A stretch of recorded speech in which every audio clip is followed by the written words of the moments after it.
You're listening to Murder Not Murdering with Erin, and Autumn, a true crime podcast about murder and murdering. but we are not murderers.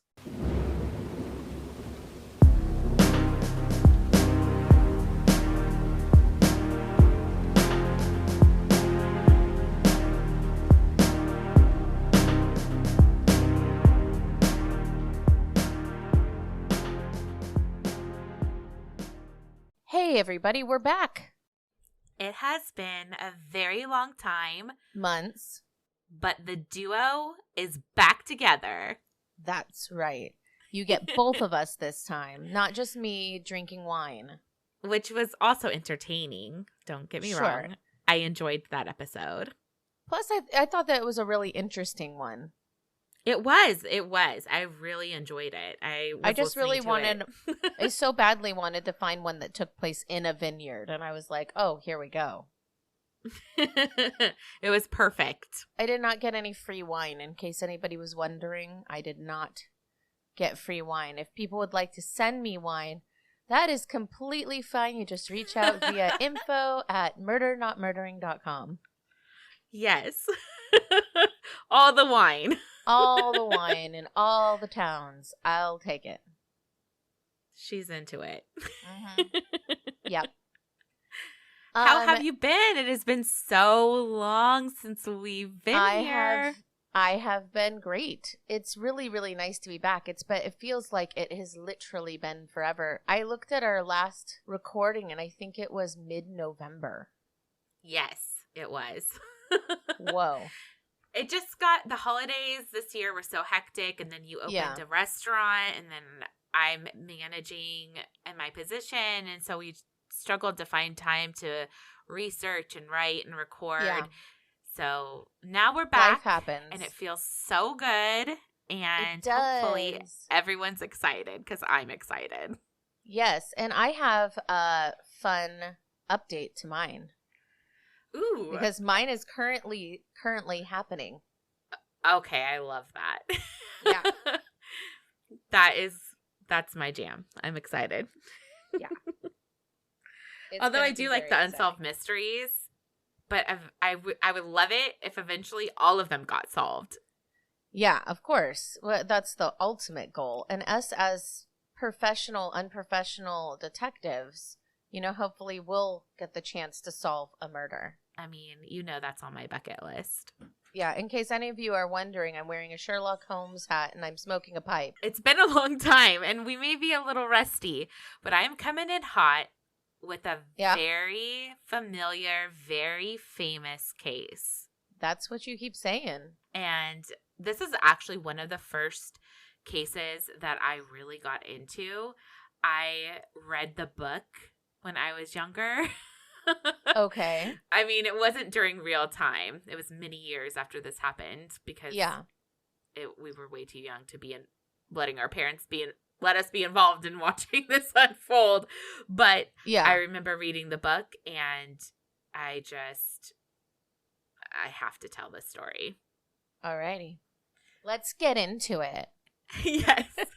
I do want to say there's going to be a little bit of a trigger warning here that there is talks of suicide, sexual assault, and murder.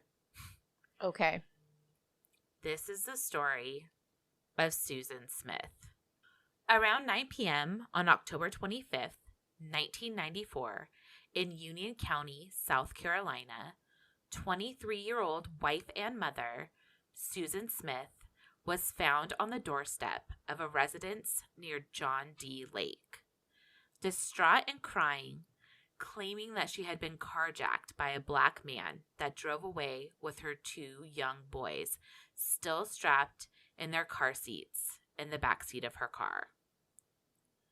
Susan told police that she was returning from Walmart and had been stopped at a traffic light at an empty intersection, and that a black man in a knit cap and a plaid jacket pulled a gun on her and drove away with her car and her sons, 3-year-old Michael and 14-month-old Alexander. For 9 days, Susan would go on with dramatic pleas on national television for the safe return of her children. But everything wasn't as it seemed. Something much more sinister was going on, and the whole world was about to know who Susan Smith really was. Yeah, I remember this one. As soon as you started, when you started talking about the boys, I was like, oh, shit. Yes. Yep. Yeah. Tragic. Mm-hmm. Yes. Susan Lee Vaughn was born on September 26th, 1971, in Union, South Carolina, to parents Linda Sue Harrison and Harry Ray Vaughn. Her mother was a homemaker and her father was a firefighter. She had a very unstable and traumatic childhood. Her parents had married when her father was 20 and her mother was 17 years old. Her mother was pregnant with a previous relationship's baby at the time of her marriage, giving birth to her older half-brother Michael and later her other brother Scotty. Susan was Harry and Linda's only daughter and the youngest child. They raised Michael as if he was Harry's biological child. They had a tumultuous marriage, fueled by Harry's alcoholism and his suspicions of Linda being unfaithful. The children lived you can understand why he'd feel that way. Yes. I mean... yes. Yeah. The children lived in fear, and it caused Susan's oldest brother Michael such stress and worry that he tried to commit suicide by hanging himself when Susan just started preschool. He received treatment at multiple medical facilities through Susan's childhood. Susan adored her father and was always happy to be around him. However, Linda ended the 17-year-long marriage in 1977 when Susan was 6 years old. This caused Harry to drink even heavier. Oh, no. 5 weeks after the divorce was finalized, on January 15th, 1978, Harry committed suicide after he had a heated argument with Linda and the police were called. Oh, that's He shot himself. I know, it's super sad. Yeah. He shot himself in the abdomen and was rushed to the hospital and had emergency surgery, but he succumbed to his injuries. Harry was just 37 years old at the time of his death. Susan was devastated. Linda, Susan's mother, married Beverly Russell 2 weeks after her divorce from Susan's father, Harry. I'm sorry, did you just say 2 weeks? Yes, ma'am. Whoa. All right. Very quick. No shame in the game, but right. Whoa. Very quick. Beverly, who everyone called Bev, was previously married and had several daughters with his first wife. Bev was a very successful businessman and was a South Carolina State Republican Executive Committee man and a member of the advisory board of the Christian Coalition. Of course Bev was. Yes, and of course Linda wanted that status. Yeah. Linda moved herself and her 3 children into Bev's 3-bedroom home in a very exclusive neighborhood of Mount Vernon Estates in Union. Susan was a good student and was even voted friendliest female at Union High School her senior year in 1989. However, despite her doing well at school and seemingly to be liked by her peers, Susan was a troubled young girl and she was very depressed. She made a suicide attempt when she was 13 by overdosing with aspirin and Tylenol and spent a month in the hospital. Oh, poor girl. I know. This pattern, because her father and then her brother and then now her, it just seems that's so sad. It's really sad. Like mental health back then wasn't really understood the way it is now. I mean, shoot, mental health now is still struggling, but yes. Very true. Very true. But we've made a lot of movement. For whereas sure. back then it just wasn't the same. Yeah, absolutely. Somewhere around the age of 16, Susan was molested for the first time by her stepfather. Oh my God. I know. And that part just is disgusting and It's awful. makes me so incredibly sad for her. Yeah. It continued for a year before Susan, in 1988, at 17 years old, confided in her school counselor of the abuse, and the counselor was obligated to bring this information to law enforcement and to Susan's mother, Linda. Bev was outraged and blamed Susan for spoiling their family name by making the abuse public and bringing the authorities into a private family matter. Are you kidding me? No. What a piece of trash. Does that surprise you, though? No, kind of but person that's he so would be. still so shitty. So shitty. Unfortunately, it gets worse. I assume so. We're talking about murder. Yes. Linda kicked him out of the marital home, but sadly, he eventually did return. Susan never pressed charges against him, influenced by her mother. Despite the best efforts of her caseworker, no charges were brought against Bev, and an agreement was reached that could never be made public. I hate that. Me too. In 1988, Susan started working at the local Winn-Dixie supermarket in Union. She started as a cashier, quickly moved up to becoming the head cashier within 6 months, and was promoted to the bookkeeper. It was here that Susan would start a secret relationship with a married coworker, resulting in a pregnancy. Susan and the man did not want to keep the baby, and Susan made the difficult decision to have an abortion. Yeah. Susan started seeing another coworker simultaneously at the same time as the married coworker. Dang, And get once- it, Susan. I know. And once the married coworker got wind of this, he ended the relationship immediately. Apparently, it was only okay for him to have multiple partners. Yeah, of course. Yeah, that's the standard. Yes. Welcome to the patriarchy. Yes. Susan slipped into a deep depression after her breakup and made a second attempt at suicide in November of 1988 by taking aspirin and Tylenol. Poor girl. I know. It just, honestly, just the cycle of everything for her, I honestly feel for her at this time in her life. Yeah. Around this time, Susan had become close to a stock clerk named David Smith. Nothing romantic with this relationship yet, as Susan was juggling 2 men at the time, and David had a longtime girlfriend, Christy Jennings. Susan returned to the Winn-Dixie about a month after her attempt, and it was at this time that David ended his relationship with Christy, and him and Susan started dating. They had bonded over both being very unhappy with their childhoods and family lives.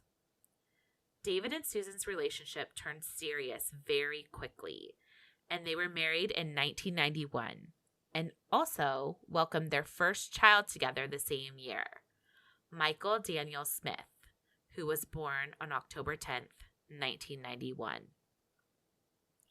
David and Susan had a very rocky relationship filled with mutual infidelity, and they separated several times.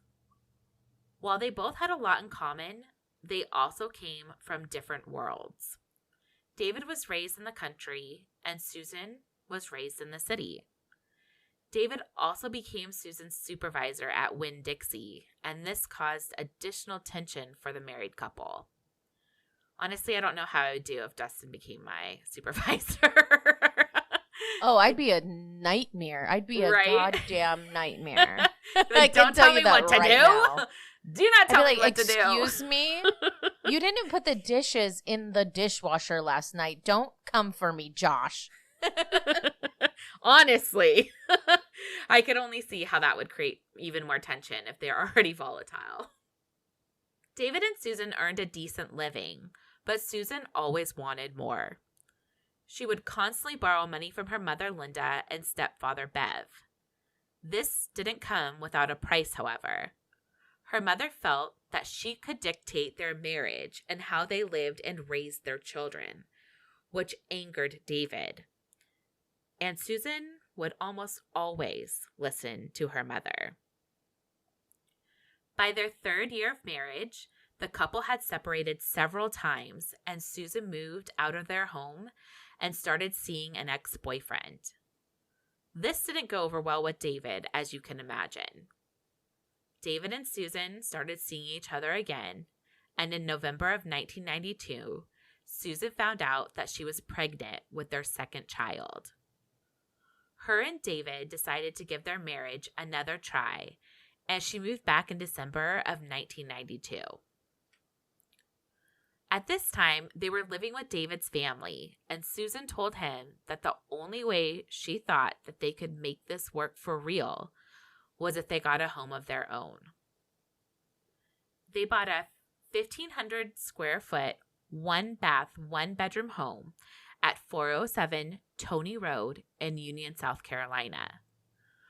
Get this, with a down payment gifted to them from Susan's parents. Oh, wow.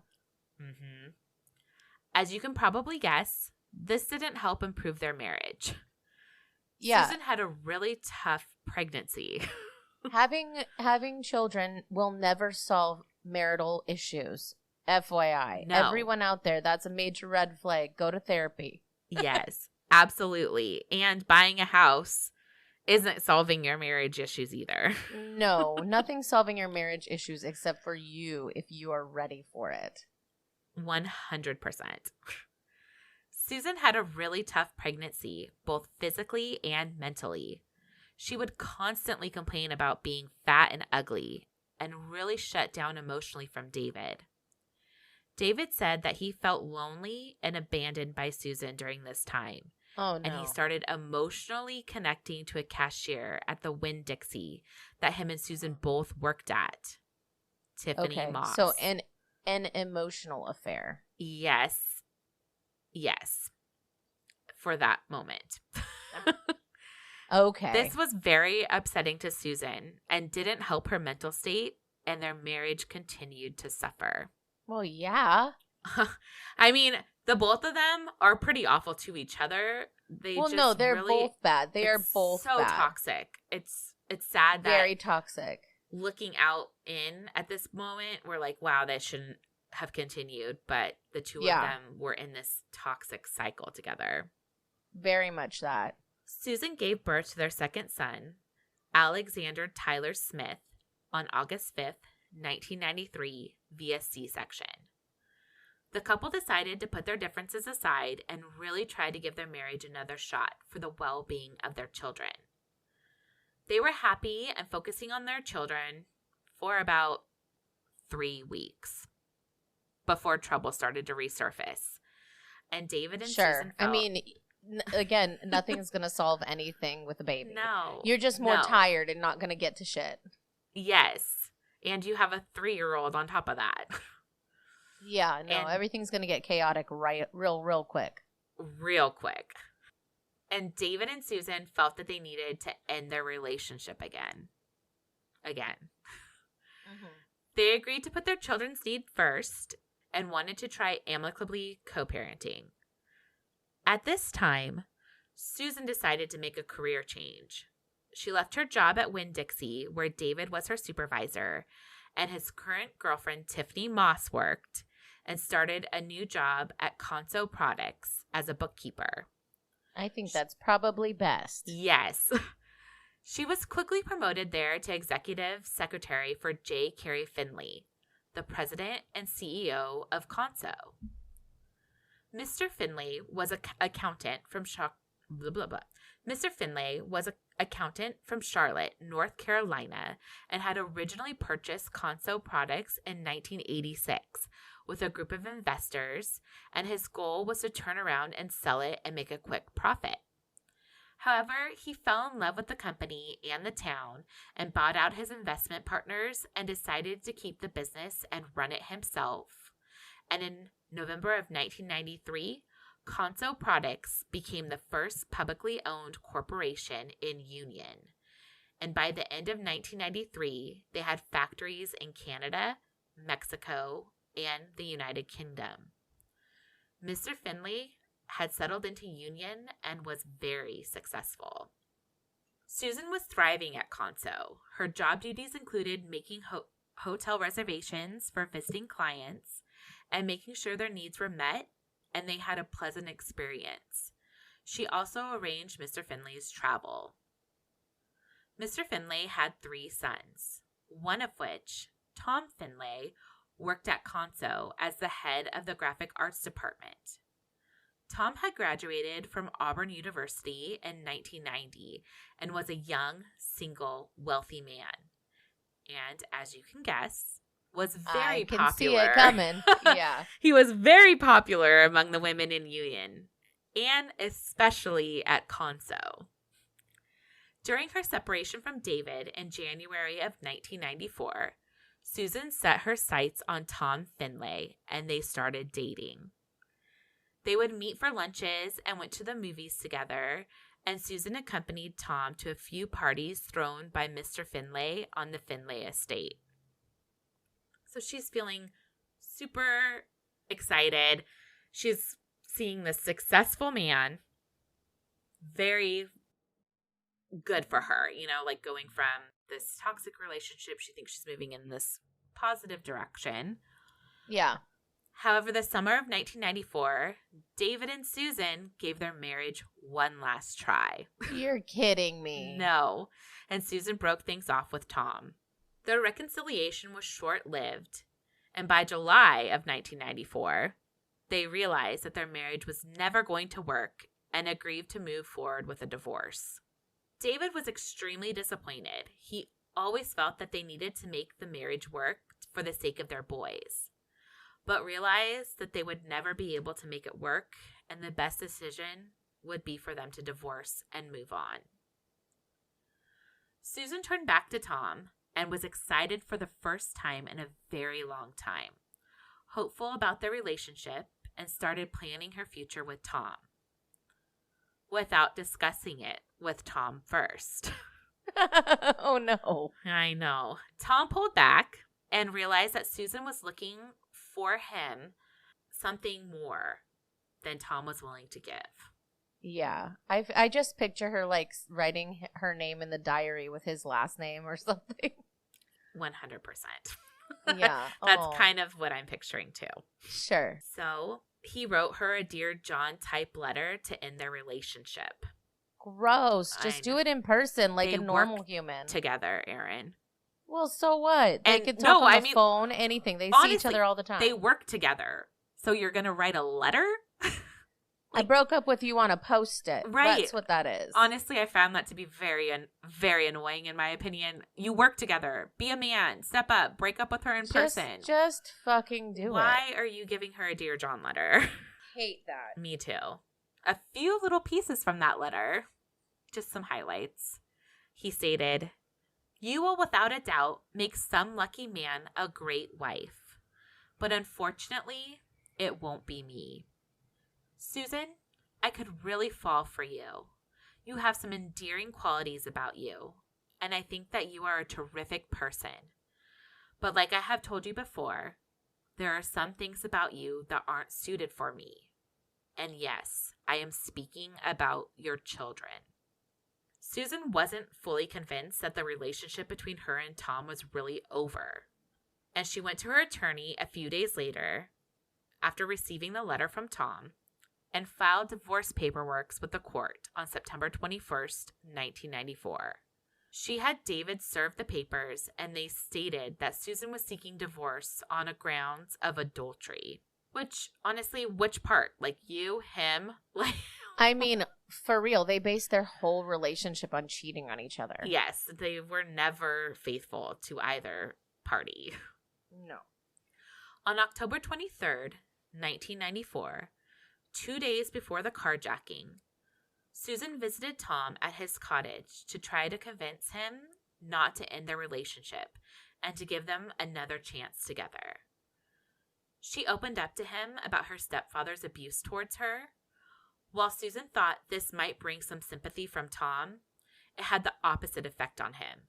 He let her know that he hadn't changed his mind, and Susan left heartbroken. However, Susan was not giving up on Tom, as she was fixated on him at this point. Oh, Susan. I know. Poor girl, honestly. It's so, everything, honestly, is just one tragic event after another. Bringing this full circle to the day of the carjacking. On October 25th, 1994, she dropped her children off at daycare and she went into work. Around 2:30 p.m. that day, she called Tom and asked him if he could go on a walk to talk with her. She was desperate for him to connect with her and continue their relationship. She confided to Tom that David had plans to disclose some very damaging information about her at their divorce hearings. Curious, Tom wanted to know what that information was that David could possibly be threatening Susan with. And Susan let him know that David was planning on accusing her of committing fraud with the IRS and having an affair with Mr. Finley, Tom's father. This shocked Tom, and he knew he had to make it very clear to Susan at this point his intentions with their relationship. He told her that the intimate relationship between them would need to stop forever, and that they could remain friends. Only friends. Susan was in extreme distress at this news, and later that evening, around 4:30 p.m., she went back to Tom's office at Conso and tried to return his Auburn University sweatshirt.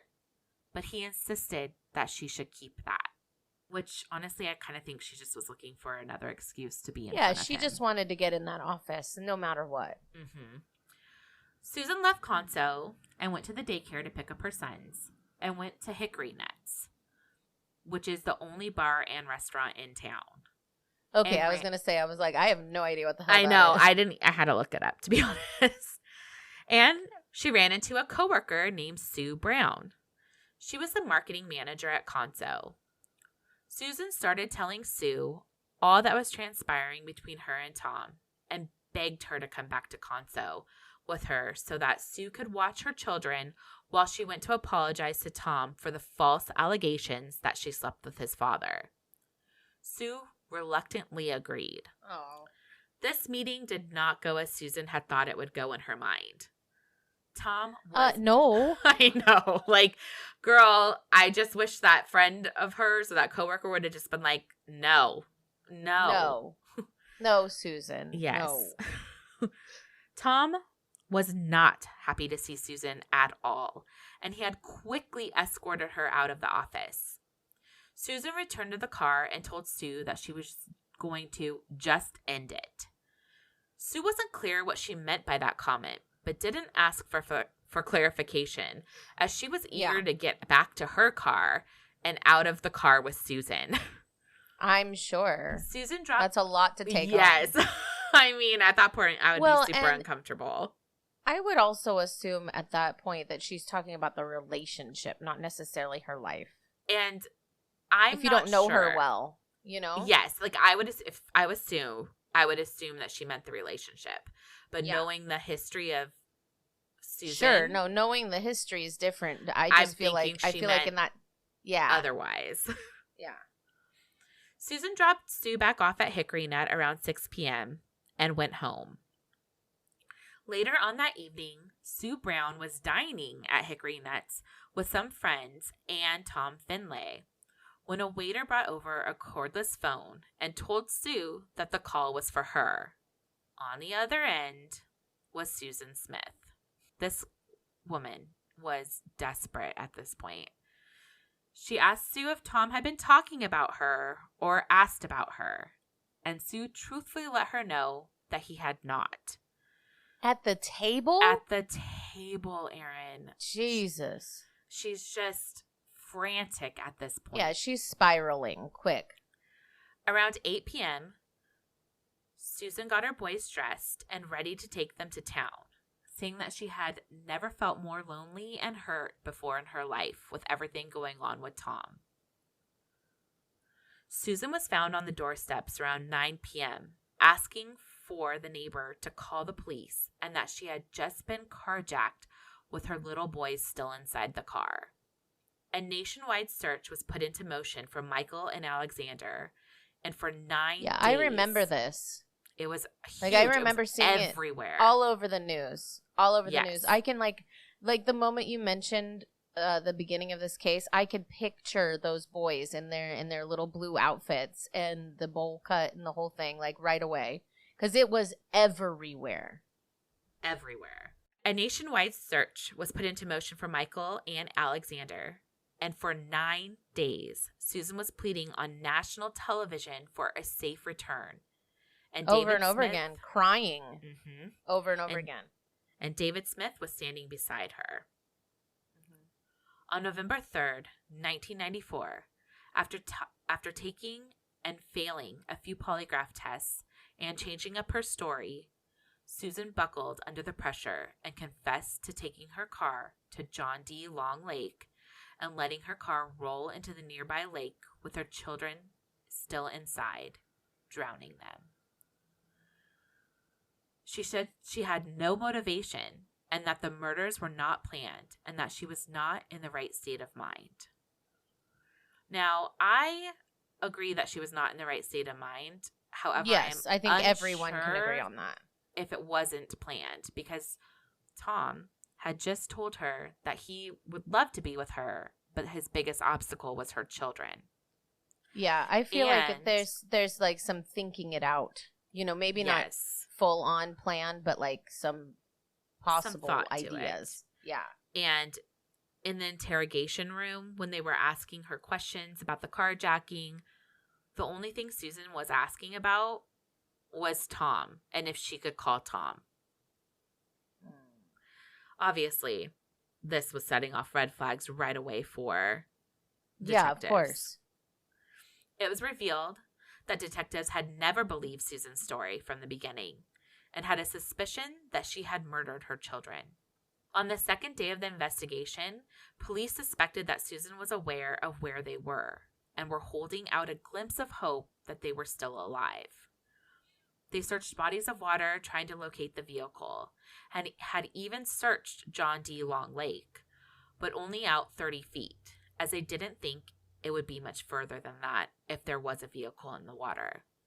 After Susan confessed and they went to recover the vehicle, it was found 122 feet from the shore, the biggest break in the case, and what made them certain that she was not being truthful from the beginning was that she had claimed that the traffic light had turned red, causing her to stop at an otherwise empty intersection.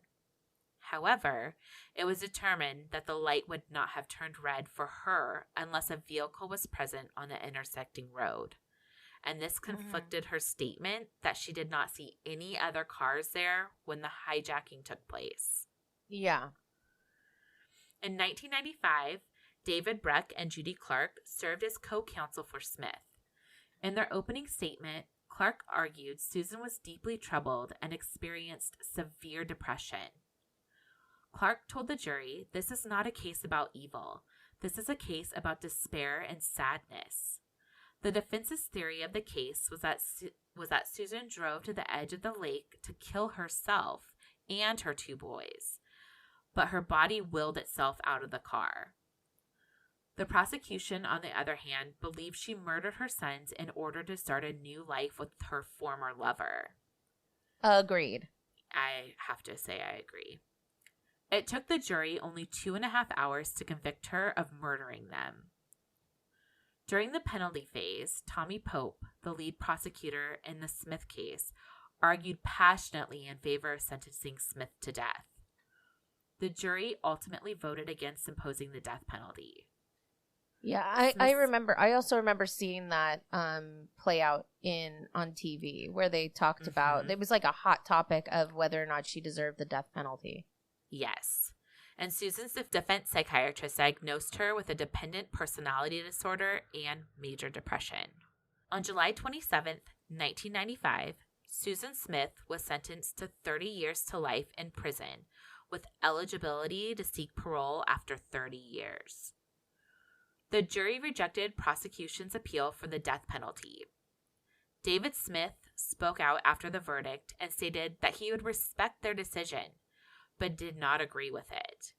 He stated that he believed that Susan should receive the death penalty and that he will be at every and any parole hearing to make sure that the life imprisonment would extend to her whole life. Yeah. Well, I mean, These are she his took children. his kids away. Yes. David and Susan's divorce was finalized in 1995. Smith was incarcerated in the Administrative Segregation Unit in the Camille Griffin Graham Correctional Institution in Columbia, South Carolina. During Susan's incarceration at the Camille Griffin Graham Correctional Institution, 2 correctional officers, Lieutenant Houston Cagle and Captain Alfred R. Rowe Jr., were charged after having sex with her.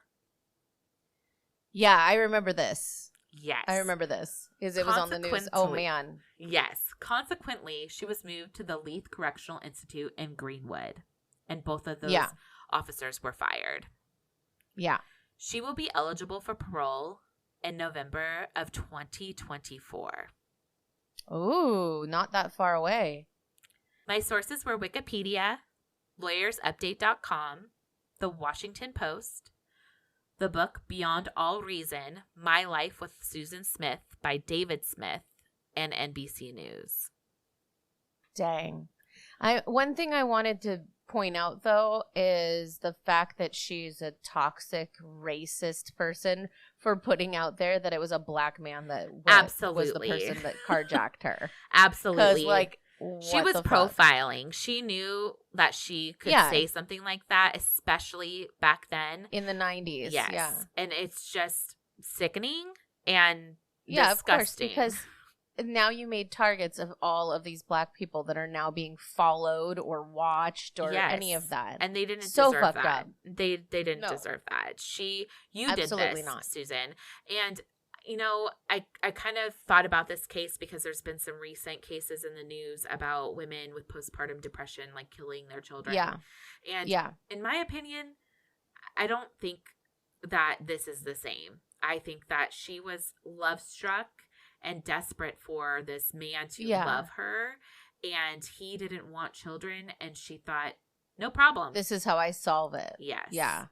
She wasn't. She was a deeply flawed person with a deeply flawed. Yeah, she's got years and years of abuse, and none of this excuses what she did at all. 100%. But it's important to acknowledge the fact that there's like some severe mental health issues going on, and that she was looking for love so desperate for it that she did that to the 2 people that would probably love her the most unconditionally. Yeah. Mm-hmm. It's so tragic. It's really sad. I mean, there's so much more in that I could have gone into detail with, but it's just would have been like an 8-hour podcast. Yeah. I mean, there's a whole book, Mm-hmm. There's plenty of more information. Several books. Her mother also wrote a book, which I did not read. Oh, really? Yeah, I did not read her mother's book. No, because her mom's kind of a garbage person. Yes, her mother is very much a garbage person, so I didn't support that book. Sure.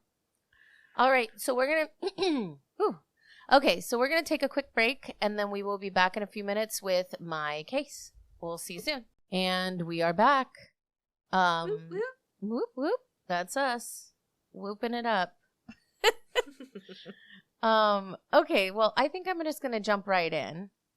So I am doing a also semi-famous case. Ooh. Mm-hmm. It is very, very local to me. And I remember when it happened because my husband and I had just gotten food at Marination on Alki Beach. I got a notification that the West Seattle blog said that there were suitcases found on the beach. So I'm going to start now, but that was like, oh my God. I remember driving by when all of this went down. Okay, so this is the story of Michael Lee Dudley. And again, we're going to have to do another trigger warning because my case does talk about abuse and sexual abuse later on in the case. And this is the TikTok murders. The murders of Austin Wenner and Jessica Lewis. Oh, I've heard of this, but I don't know it. I didn't know all the details. I mean, I knew of it because it was like very, very local to me. But oh my God, Autumn, it's crazy. I'm excited. So it's an 80-degree sunny day on June 19th, 2020, a group of teenagers head to Alki Beach in Seattle, Washington to make TikTok videos using the exploration app Randonautica, which is an app that gives the user random coordinates and enables them to explore their local area and report their findings. Kind of like a choose your own adventure sort of thing, but you have to set your intentions.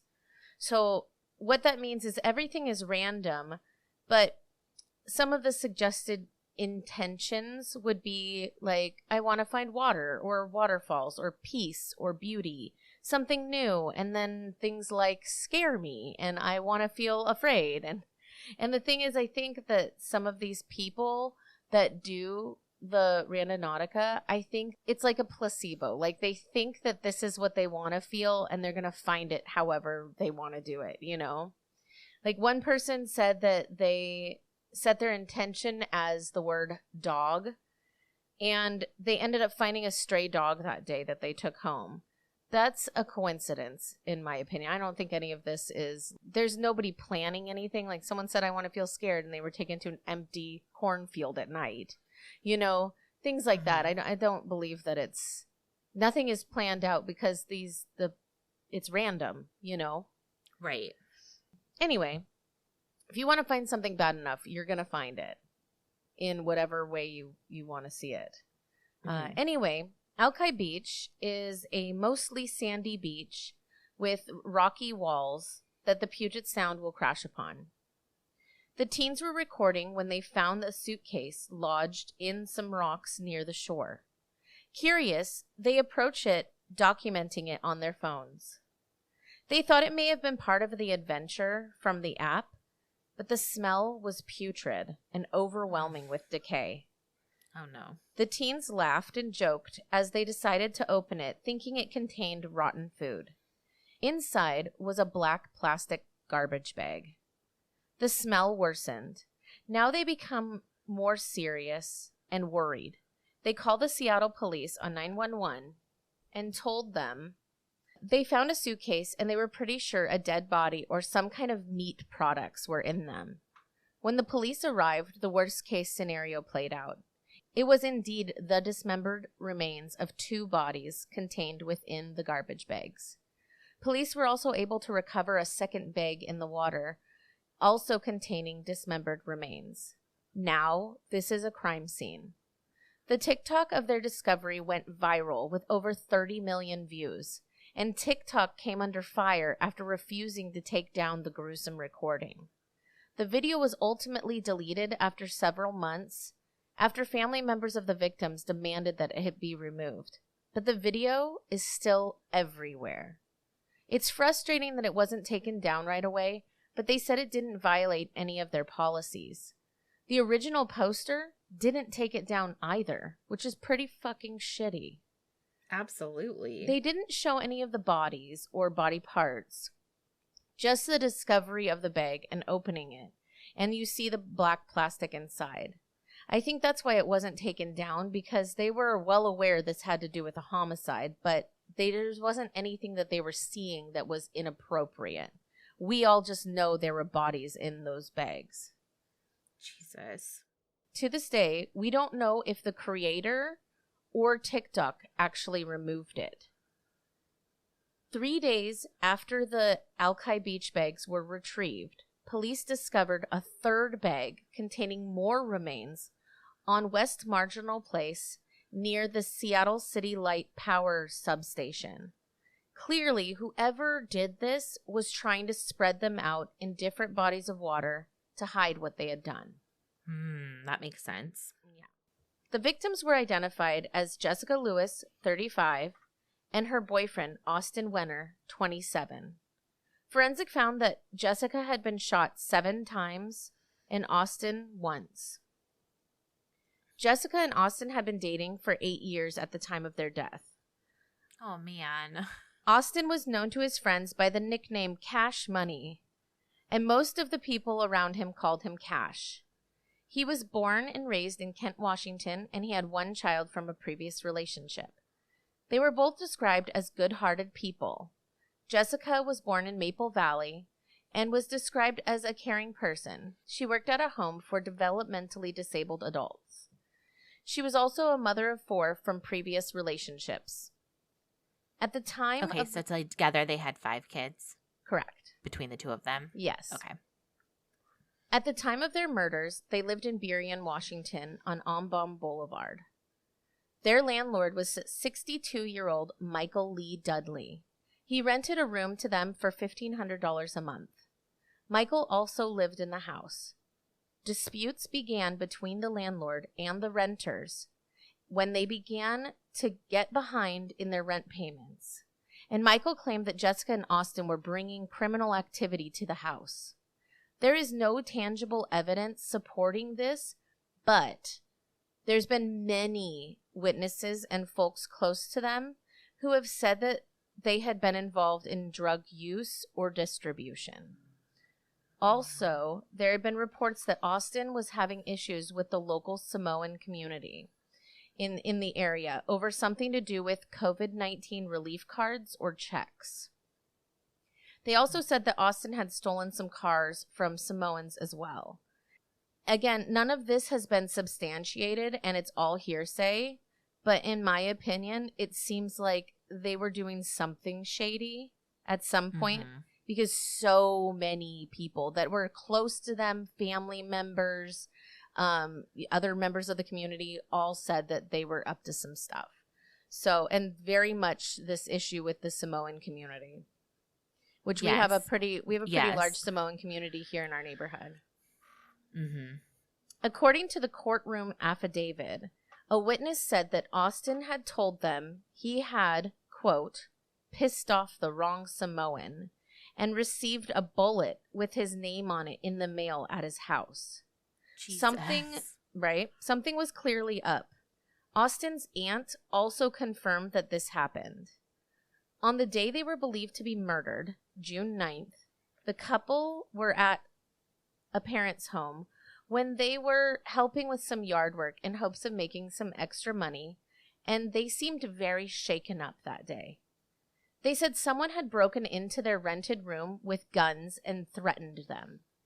They did not report this to authorities. But later that night, neighbors called the police because they heard yelling coming from the house on Audubon and several gunshots. Oh my God. When the police arrived, Dudley did not answer the door, and it appeared that no one was home. One person said they could hear someone pleading, saying, "Just let me leave. Please don't do this." And 10 days later, their bodies were found. The police officers just left because no one answered the door and the whole place was blacked out. So they left. So they didn't. Okay. I have a lot of feelings about that, but there's notes. It is what it is. Yeah. Once investigators had traced them back to the Burien home and obtaining a search warrant, police inspected the house where the 3 had lived and discovered bullet holes in the wall, blood in the couple's room, and a fresh coat of paint. They found 2 bullet holes in furniture that was repaired using plumber's epoxy, and the bottle was found on Dudley's dresser. During an interview, Dudley allegedly told investigators that Jessica had somehow managed to cut herself, and that's why there's blood in the house. But police say, landlord. Yeah. But police say that he never could account for why there were bullet holes in the house and the furniture. He was arrested immediately following the interrogation. The charging documents stated, while the precise motive for this crime is not yet fully known, the evidence to date shows the defendant was angry with the victims for not paying rent and for bringing potential crime activity to the Audubon house. The defendant, likely with the aid of others, dismembered the 2 victims' bodies after he killed them, separated their bodies into multiple bags and suitcases, and tried to hide them in different bodies of water. This process would have taken a lot of time and effort, and his willingness to take these extreme steps demonstrates the threat he poses to the community. Now, remember, it was 10 days before they found the bodies, so he had 10 days to clean his house. Yeah, that's Right. a long time. It's a long time. You can get one of those UV or whatever they are, the black lights. I mean, you would have time to like figure out how to professionally clean that shit. You know, I'm just saying. Absolutely. That's a long time. It's a long time. Forensic anthropologist Kathy Taylor said that Michael had to have had help with the murders. There were cuts all over the bodies that were disorganized and used different tools in different manners. I have covered many dismemberment cases, and I have mentioned before, it's very difficult to dismember a body and super hard to do. You have to have a very clear sense of anatomy as well as strength because it's not easy, right? It takes a lot of effort. Absolutely. The question is, could he have done this on his own? Maybe, but we'll never know. Now, a few other things to note is that some grass was found in Jessica's mouth and animal feathers were found on the bodies. Mr. Dudley did keep chickens, and this leads me to believe that he moved them for the dismemberment process and probably didn't dismember them in the house. That would make a lot of sense. It would get pretty messy in there. Yeah, and it's pretty easy to get rid of, like, blood is organic. So if you did it outside in, dirt, it's easier to get rid of. Yes. No fun facts, no tips, just saying. Anyway, also, three nights later after he was arrested, the police were called to his property because 3 people were trespassing, trying to tow a car. I don't have any information on that, but it is suspicious behavior, and it makes you wonder if they might have been involved. Some people speculated that perhaps he moved the bodies in that car, and people were coming to cover it up. Oh, that's a good possibility. Yeah.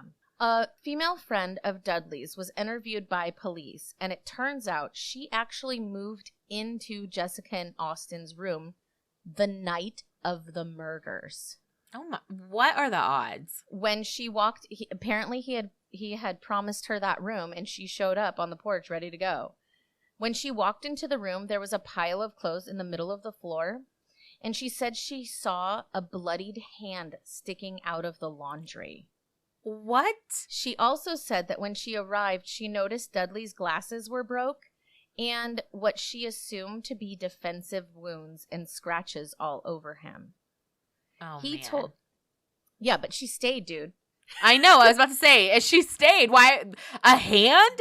I would not know. be staying. He then told her that the room wasn't ready for her yet and that he would take her somewhere else. Before they left, he went down to the basement and laid out sheets of plastic on the ground. She jokingly asked what had happened, and he said, "Let's put it this way. His gun misfired, mine didn't."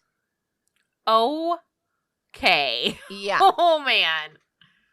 In an affidavit, another person told police that she went to the house and noticed plastic trash bags in the back of his trunk that smelled foul, and that she had inquired about where Jessica and Austin were, and he told her, "You won't have to worry about them anymore."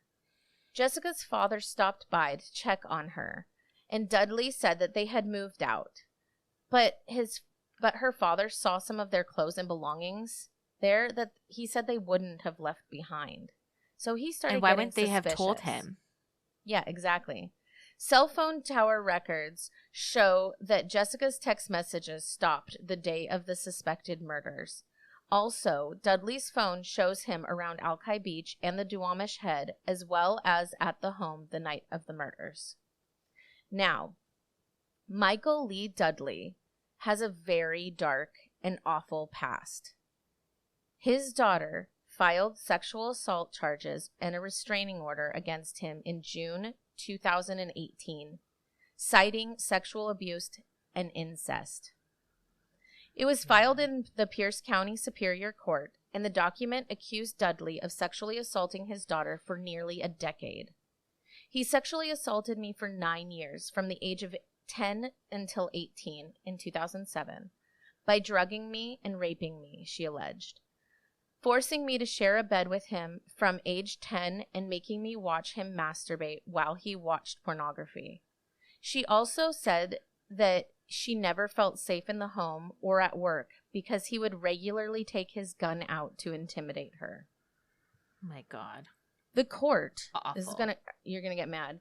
The court rejected his daughter's request for a restraining order, saying that the allegations didn't meet the definition of a sexual assault petition and that the allegations actually fell under domestic violence. So they wanted her to file in a different way. And they said because she didn't live with him anymore, she most likely wouldn't get it. How frustrating is that? That's our connection, though. Our system is fucked. Yes. So Jessica's Aunt Gina said that she was really close with her niece before she died and that the daughter's allegations made sense based on everything she had heard from Jessica. She told the Westside Seattle sometimes he would break into their car so they couldn't leave. He put trackers on people's cars, and anytime he got into a dispute with anybody, he would tell them to leave but try to lock them in the house. Oh my God. He killed their dog in front of them and left the carcass outside for 3 days to scare them. They had nowhere to go, and that's why they stayed there. He's a freaking psycho, she said. She went on to say, once there was an electrician guy who was working for him, and they had a falling out, and he was trying to tell the guy to leave, but he wouldn't let him leave. He threatened him with a gun, and 911 was called. Michael Dudley's ex-girlfriend in 2016 said he violently assaulted her and that he was arrested and charged with assault. Later, she said that even though she didn't believe he could do something like that, referring to the murders, there was still an evil side to Michael. She said that she once fell victim of a violent attack when he assaulted her. She shared how he hit her, threw her on the floor, hit her head on the patio, and even held a gun in his hand and pointed it at her. So he has a very long history of violence and guns. Dudley was arrested and charged with second-degree murder for Jessica and Austin. A bail hearing in a King County Superior Court was held March 3rd, 2021 for Michael Lee Dudley. And you're going to get more mad. Oh my God. Dudley's defense attorney, Bradley G. Barshis, and Henry Steinmetz with the Newton and Hall attorneys at law in Kent, Washington, requested that the current $5 million bail was reduced down to $500,000 to enable his release from jail, but to be put on electronic detention in his home. Okay. Prosecuting attorney Mary Barbosa argued that the horror of the crime, specifically the fact that the bodies were dismembered and not all of the body parts were recovered, plus the cell tower evidence, is consistent with Mr. Dudley being home at the time of the crime, mitigated against the bail reduction and permitting Mr. Dudley to stay in potential home detention. The judge denied this request of home detention because he was suspected of murdering and dismembering 2 people. Like, what the fuck? I know. I'm just over here with my mouth open. Dudley's defense team argued that he had been held for 6 months and the state of Washington had not completed its discovery of evidence. And Mr. Dudley was being treated unfairly and should get reduced bail. Yeah. Okay. They presented 11 letters attesting to Mr. Dudley's good reputation, the attorneys said. They noted that he has taken in people and helped people. He even flew to California when there was a need for people to help with wildfires. So I guess you should be allowed to, like, stay at your house and be comfortable even though you murdered 2 fucking people. Ugh. Right. Seems like a good answer. Right? Good plan. At the hearing, Dudley's sister, Lisa Green, spoke on his behalf, saying that he's a generous, caring, and compassionate person. And that's what landed him here in this courtroom. Because he was so nice to them. Not kidding.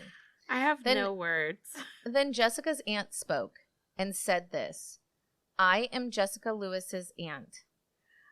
I'd like to make a statement on behalf of my family.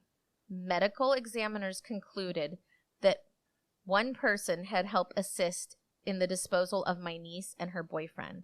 To date, no one else has been charged except Mike Dudley. The week he was arrested, someone contacted me. They were crying and absolutely petrified that Mike Dudley was going to get out of jail and come kill them. I convinced them to contact detectives on the case. Mike Dudley's affluent family has already tried to sell his house as an undisclosed location where less than 4 months prior, the scene was of these horrific murders. They were doing that to help him make bail. He has family and close ties to California, and upon his arrest, an ex-girlfriend voiced her concerns of him getting out of jail as he was, quote, well-connected. Besides the safety and possible intimidation of potential witnesses and accomplices, he has a history of telling others how he wants to kill his neighbors or other people, and it should be enough. It should be enough to make sure he is not released into the community, as there are too many uncertainties needing to be addressed before the truth of whom or how many others indeed helped him carry out these horrific crimes. Most of all, it's for my family's sake and her children's sake that the man remain in jail.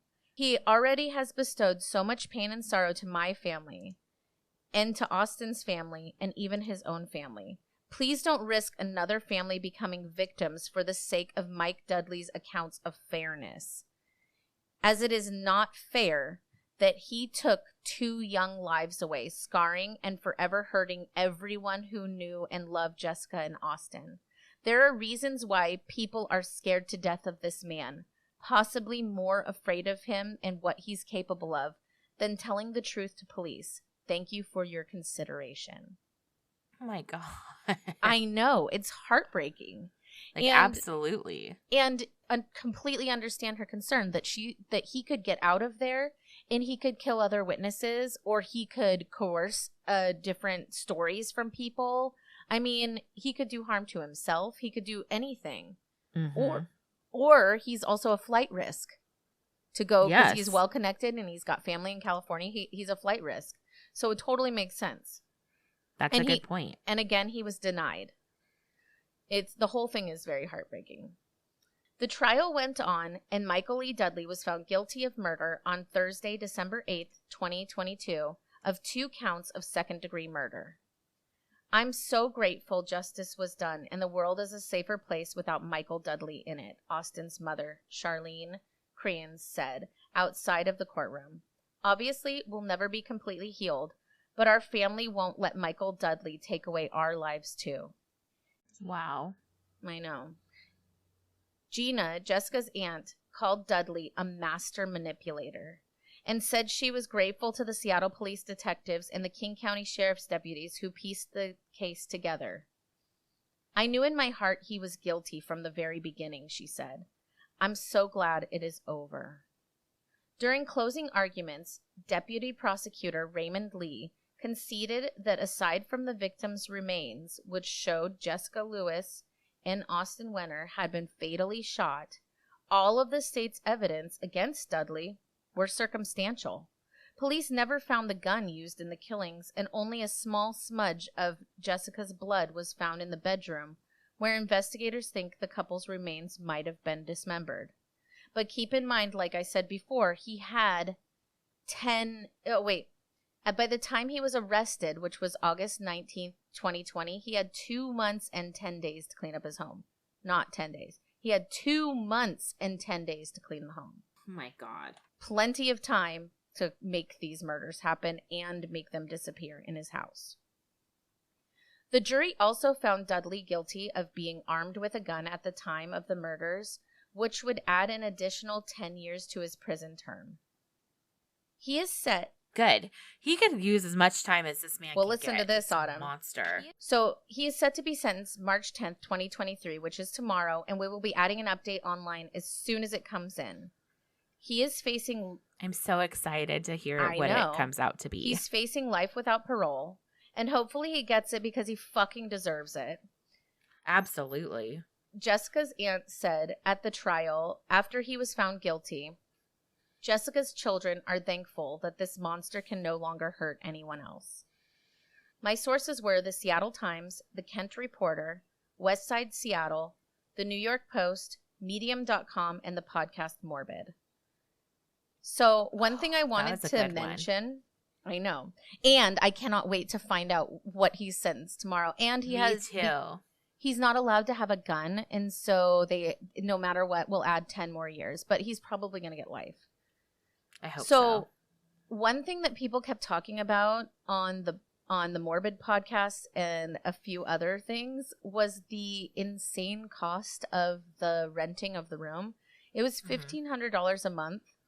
And the average rent for an apartment in Seattle is $2,300. The cost of living here is high. And Seattle's ranked one of the top 10 most expensive cities to live in. So keep that in mind. We have the highest minimum wage as of January in the country. You know, and we have a super robust economy. Not to say we don't have a lot of issues with poverty and unhomed people, but that's for another podcast. I just wanted to give a little background because it was so heavily talked about in the other podcasts about how crazy it was that it would be $1,500 a month for a room. But it's not just a room, it's full access to the house and kitchen and laundry and all of that. And it's really not that bad. But I just thought it was funny that everyone was like, oh my God, that's insane.